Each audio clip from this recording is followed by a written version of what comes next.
اور 22 تاریخ کو 22 ربیع الاول کو جمعہ کا دن تھا۔ تو مدینہ کے 500 نوجوان کیل کانٹے سے مسلح انہوں نے آ کر اللہ کے نبی کی اونٹنے کو گھیرے میں لے لیا اور فرمایا کہ یا رسول اللہ چلے ہمارے وطن۔ تو اب کو نکلتے نکلتے زوال کا وقت قریب ہو گیا۔ تو جب آپ بنو سالم کے محلے میں پہنچے، ساتھ ہی بنو قینقاع بھی تھے، تو وہاں جمعے کا وقت ہو گیا۔ تو پہلا جمعہ اسلام کا آپ نے بنو سالم کی جگہ پر پڑھایا، مسجد تو تھی نہیں۔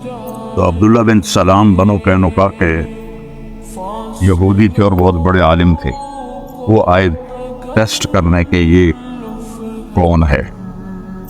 تو جب ان کی شکل کو دیکھا تو شکل سے تو پہچان گئے کہ یہ وہی ہیں۔ پھر آپ نے خطبے میں ایک جملہ بولا کہ سلام پھیلاؤ، کھانا کھلاؤ، رشتہ داروں سے اچھا سلوک کرو، اور اس وقت نماز پڑھو جب لوگ سو رہے ہوں تو جنت میں داخل ہو جاؤ۔ اب اس کو جو انہوں نے عربی میں بولا وہ اصل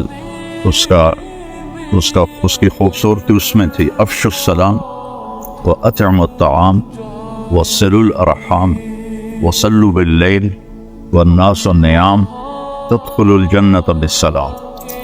تو وہ کہنے لگے یہ نبی کے سوا ایسا خوبصورت کلام کوئی نہیں کہہ سکتا۔ انہوں نے کلمہ پڑھ لیا، ایمان لے آئے۔